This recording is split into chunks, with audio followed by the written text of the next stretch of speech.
Domestic Contradictions, the continuing story of an endless experiment in building socialism in one room.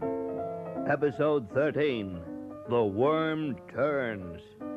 Mid-afternoon in the room. A solitary sunbeam illuminates the unusual emptiness of its cavernous spaces. Our 8 communards are out, spread like a scourge through the purlieus of the inner city area. Well, since my baby left me, I found a new place to dwell. It's at the end of a lonely street. Hello, nobody's home. Oh, that's a change. Great. A person can put his feet up. A person can put their feet up.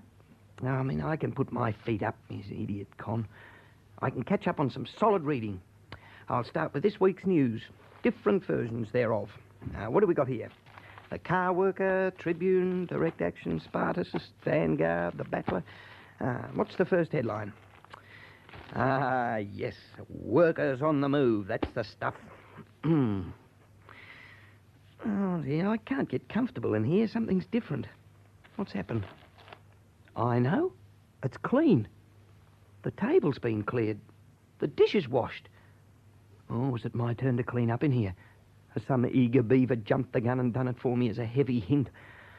Oh, gee, I'm sure I was on oven scraping duty this week. I'd better have a glance at the roster just to make sure. See. Oh, whew. I thought so.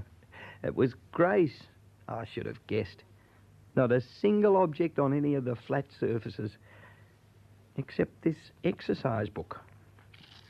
Must belong to one of the kids. It's a diary.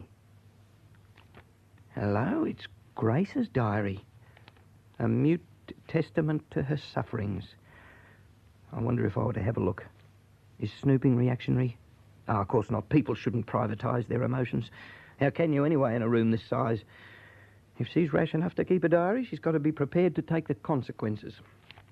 Anyway, the others won't be back for a while. Let's see. Radio Bird Man at the Forest Lodge. Wasted Days. Jojo Zepp at Martini's. Billy T gone to America to see the guru. What's the RE? Oh, it's all about rock and roll and pubs and bands and musicians. I knew she was up to no good when she started going out at night with a hip flask of Southern Comfort stuffed down the front of her overalls. If I wasn't aware of the inherent sexism of the term, I'd say she was becoming a band mole. Oh, this music stuff's boring. Where's my name? Surely she must have written something about me. We've been relating to each other for over a year now. Oh, isn't there a note of some endearment? Some witty sally I've made? What about the night I beat Clive at chess? Oh, someone's coming. Dee and Sherry have brought the kids home from school. Hi, Con. Hi. What's the book? Oh, the book. Oh, no, nothing. I was just putting it back. Conrad! You're not. What? It's Grace's diary. You bloody snoop. Oh, and how did you know it was Grace's diary, Dee? I've never seen it before. Well, it looks like a diary. I know how you know. You've been snooping on it yourself, Dee. All right, so what if I have? She's so damn secretive, I have to read a diary to know what she thinks of me. I've noticed, Dee, that ever since you've been relating to Grace, she's hardly had any time for me. Well, my dear, that's your problem, isn't it? Mooning round her like a lovesick cow. Oh, shut up, you two, and stop arguing. This could be a serious situation for us all. Now listen to this. If you really want to know what Grace thinks about you all... This is my last entry in this diary. I'm leaving it here when I go so my fellow room holders will understand why I've done it. The time's come for me to make my move. Ever since I've lived in this room, I've been the dull one, the frump, good old Grace, never freaking out, always round to listen to a sob story. Mindless support, that's what they've all wanted from me. I'm disillusioned with the way we live around here. Experiment in domestic socialism, my foot. It's the same old story. The mother is the mug. The roster's a sham. I have to remind people every day to pick up the kids from school. By the time I get Dee or Clive out of the room, I might as well have done the job myself and avoided the dirty looks they give me for being authoritarian. Conrad's turned into a whinger, always moaning about relating to me and about the backwardness of the masses. He's so predictable, he nearly drives me crazy. Half the space in the room is taken up by what he fondly calls his files. All those years of buying lefty newspapers on the street corners and at demos. As for Dee, she's always at me to break out of monogamy. I'd like to, but I feel so badgered. She keeps going on about building a wall down the middle of the room with us women on one side and the blokes on the other. And every time it's her turn to cook, we have spaghetti with melted cheese on it. At least Nigel can cook with a bit of dash. And he's cheerful most of the time and doesn't want me to be his mother. I'm so sick of this cupboard we're supposed to call home. How can I ever bring anyone back here? How can I explain to someone like Paul Pretender from the Silver Beats the fact that I live in one room with 5 other adults and 2 kids and an indoor rotary clothes hoist and a compost heap and a roster as big as a suburban library and Con's files and Nigel's vitamin pills and Dee's motorbike parts? Oh! Well, I'm fed up with putting myself down. They can all start taking notice of me. I showed my songs to Paul Pretender at the Silver Beach show last week, and he's offered to take me to Los Angeles. Everybody knows that songwriters are the ones who make all the money. I'm going to be famous and rich, and then I'm going to send for Anne and Zach and set them up in a Hollywood mansion with palm trees and a kidney-shaped swimming pool, and they can forget this travesty of a life they're forced to lead here. And we'll all be free. So, there you are. Well, what do you make of that? Where's Grace, Dee? Where's she gone? She's gone and left us. That's where she's gone. Is she dead? Morally dead. I never thought Grace would backslide like that. And what's all that about songs? I never knew she knew anything about music. That's because you never listened to anything she said. Always off to another meeting, carrying the revolution to the masses. You didn't notice the revolution going on right under your nose. Oh, she can't have left me. I refuse to believe it. Oh, surely you don't believe all that stuff, do you? It's only a fantasy. What American singer would take Grace on with her imaginary weight problem and her overalls? Oh, look, those Yanks go for spunky chicks. I mean, real band moles. Cherry, don't use those words, even in jest and in front of the children. You didn't see her when she went out that night to see the Silver Beats. She looked completely different. She was wearing Nigel's satin shirt and those white pants she got at the Navy disposals. Once she gets out of those overalls, you can see that her weight problem is imaginary. You'd hardly have known her. I thought something fishy was going on. Anything can happen round that rock and roll scene. Who's this Paul Pretending in the Silver Beats, anyway? They sound a bit disco-y to me. Grace says they're a really organic band. They're from Los Angeles, sort of in the Jackson Browne mould. Frankly, I think they're a bit wet, but Grace loves them. And Grace is a very ambitious person, you know. Ambitious? Grace?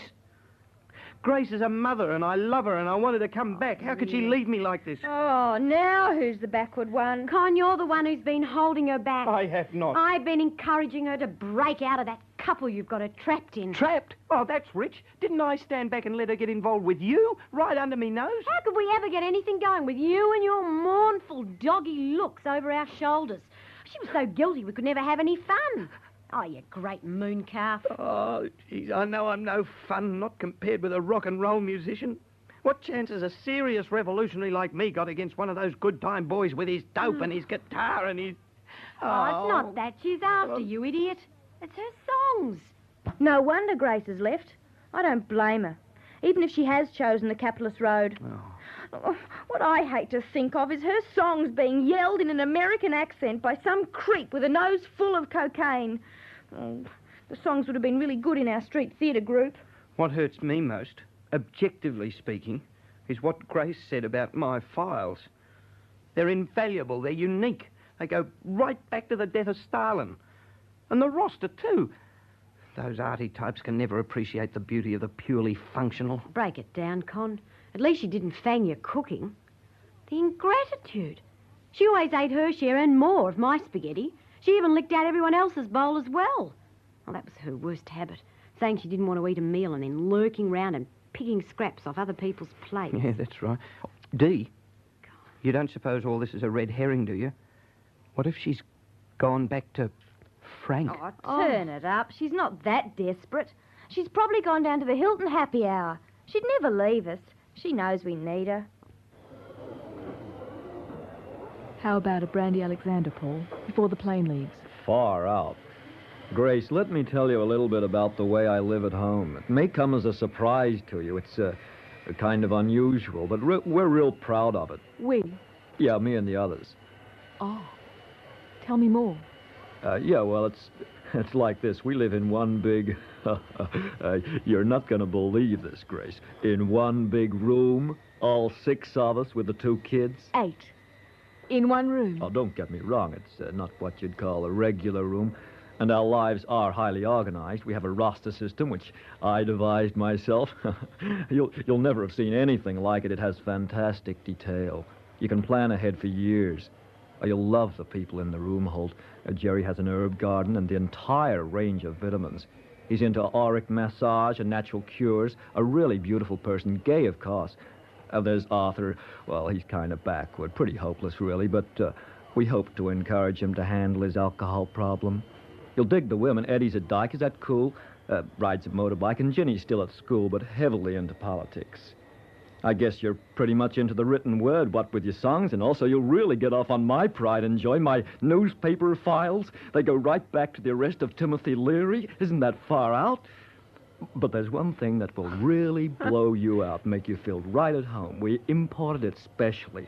There's nothing like it made in the States. It's an indoor rotary clothes hoist. Oh, no.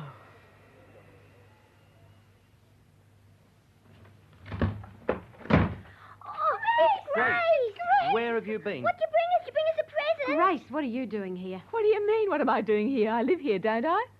Your turn to cook, Dee. How about some spaghetti? Do Grace's songs have soul? Is this experiment in domestic socialism actually part of an international underground movement? Will snoopers be executed by firing squad after the revolution? Tune in next week and see if we remember to answer these burning questions in the next paranoid episode of Domestic Contradictions.